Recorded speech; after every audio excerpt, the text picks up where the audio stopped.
An IDE that has become quite popular recently is Visual Studio Code.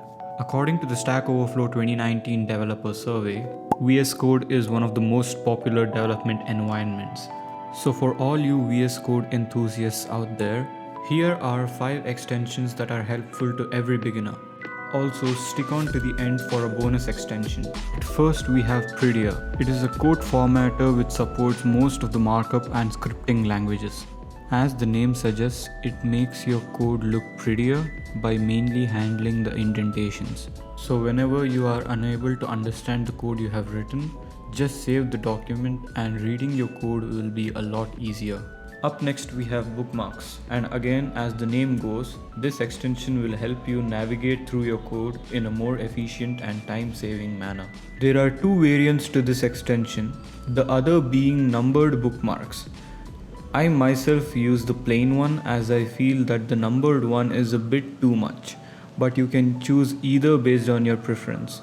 In order to use the plain one, move the cursor in your editor to the line where you need the bookmark and press Ctrl-Alt-K. To navigate through the bookmarks, simply open up the command palette with command search options by pressing Ctrl-Shift-P and type in bookmarks. By selecting the bookmarks list option, you will be able to see all the bookmarks you have created in the file. Next we have Kite autocomplete.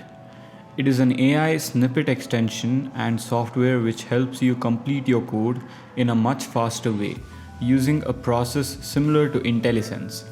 As you are typing your code, you can use the keyboard shortcut for snippets, which is Ctrl+space, and Kite will automatically generate snippets for you according to the code you are writing.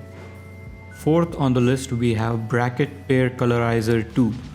This is a simple yet effective tool which makes it easier for you to locate missing brackets in your code, which might cause syntax errors.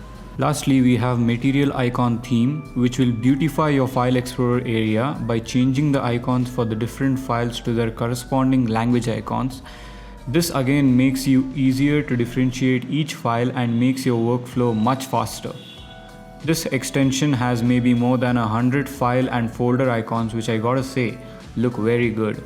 Well, those were the 5 VS Code extensions that will make any beginner developer's life easier.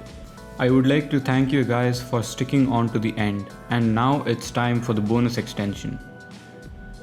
Dark Aurora Zero theme. This is a theme which I myself developed that you have seen in most parts of this video until now.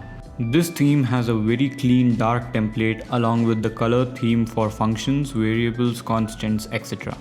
There is a link available for it on my website, and I will be adding the link to both the extension and my website in the description below. Please do check them out. Thank you guys for watching. This is the very first video of my channel. If you like the video, please do like, share and subscribe. Also, you can follow me on my Insta at dragstarmadhav. I would really appreciate it if you guys give me some feedback on how this video was and how you guys want my future videos to be. I will also be adding a link to a Google feedback form in the description below about the same. This is Synipher IO. Welcome to the channel, and I'll see you guys in my next video.